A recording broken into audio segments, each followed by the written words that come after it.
Go ahead, Jeff. There you go. You got me? You guys got me, Brad? Yep. Brad, I'm actually at your favorite spot, Hinkle Field House right now. I just wanted to ask you, I know there's been a ton of speculation here about Indiana. And are you considering the Indiana University job right now, or kind of where does that stand? I said it the other day. I'm not, and I tried to say it as clearly as I could, and also make sure that people understand that that place to me is special, because I don't want to make it sound like it's not.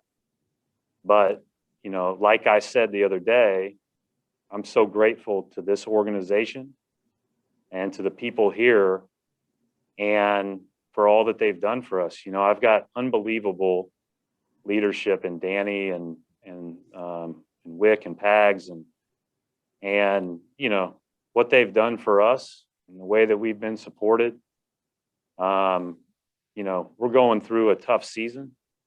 And I think that it's not my job to not go through it. It's not my job to not make sure that I'm doing everything I can to be to help find a better version of ourselves this year. And I love coming to work every day. I love this area. People have been great to us. My family's so happy. And at the same time, home is home. And that's why I wanted to make sure everybody understood that means a lot. And, but no, just like I said on Tuesday, I'm not. And so I don't know if we'll have to answer that again on Monday, but, I hope that people understand that and people can hopefully appreciate that it still means a lot to me. And it's still, I hope they hire whoever they hire, and I hope they're there for 20 years and kids feel like I did. But I'm not a kid anymore. I'm a 44-year-old masshole. I swerve around others when I'm driving. I eat Dunkin Donuts and I root for the Patriots. I'm unfortunately been skewed in a lot of ways, I guess. John Corrales. Sorry, I'm just tweeting that quote out. And make sure you attribute that one to me, like the Plato one the other day, John. Yeah. I got to make sure I get these right. Brad, earlier Marcus talked about just guys having problems off the court, and obviously not asking you to reveal problems that guys are having, but how difficult, we talk about the difficulties of the season and all of that stuff, but when guys are going through personal things, how much is that magnified considering the situation? I don't think anybody's going to complain about the fact that we have an opportunity to work and to try to put our best foot forward as a team. This is a unique season that's been well documented. Every season, every one of our guys are human beings and they have lives off the court.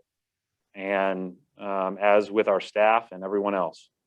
And, we need to be cognizant of that at all times. And we need to do all that we can to support them. And I think we try. And, at the same time, the back and forth of winning and losing, doesn't make it any easier, right? Especially when you have expectations as a team to play better. And I've said this from the get-go, we have a chance to play better than we have, but we're not a perfect team.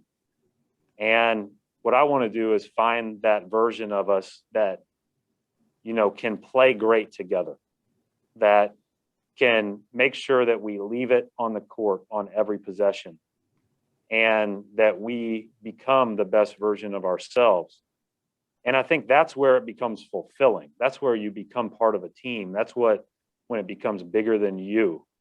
And those problems still exist off the court, right? But then this becomes just even more of a sanctuary for you.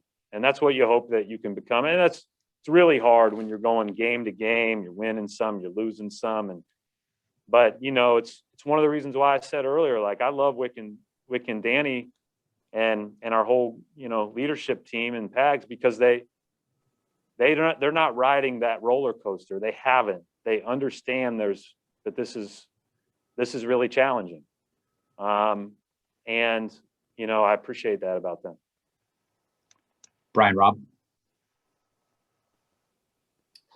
Hey, Brad, just going back to, supporting the players during the season with to what Marcus' comments was, just how tough is that now, especially in this year where you guys just have such limited interaction because of the, obviously the pandemic cross. How tougher is it with just that, whole situation, do you feel like? Yeah, I think as time goes on and you saw some of the new vaccine protocols and those type of things, and who knows, obviously in Massachusetts, we're not eligible for that till later on down the road. But I think I think that'll be a benefit to, to do more together, to even eat team meals, right? Rent out a restaurant, go spend time together. Right now it's all on the court.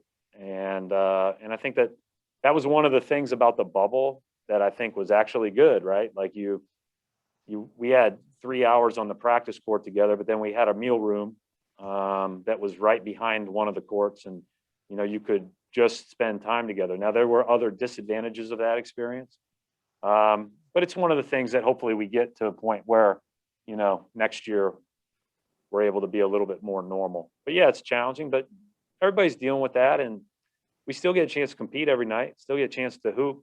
That's pretty good life. Jared Weiss. Now that we're approaching 2/3 of the way through the season, do you see players kind of growing more comfortable in their roles and able to take on more complexity? And do you feel like the overall team, especially on offense, can handle kind of the next stage of developing a level of complexity with the offense? I don't even know what you're really asking there, Jared, other than as far as the complexity of the offense stuff. I think that obviously there are things that you add as the season goes on, and there's things that we haven't added because we haven't had our guys all together, and, I usually don't talk about starting lineups, but this is the first time we're going to start those 4 guys together other than the San Antonio and LA game all year. So I think that there's, as far as roles and all that, I think we are fairly well defined, but I still think there's room for movement, right? We're not good enough to be completely well defined. If we do the exact same thing every day and we're 20-20, it's not good enough. We got to find some solutions. I'm curious to see how that group can play and start the game, and I'm hopeful that we can find a consistent group off the bench that can be the best version of themselves, and be aggressive and, make us better. All right, we'll wrap it up right there. Thanks, Coach.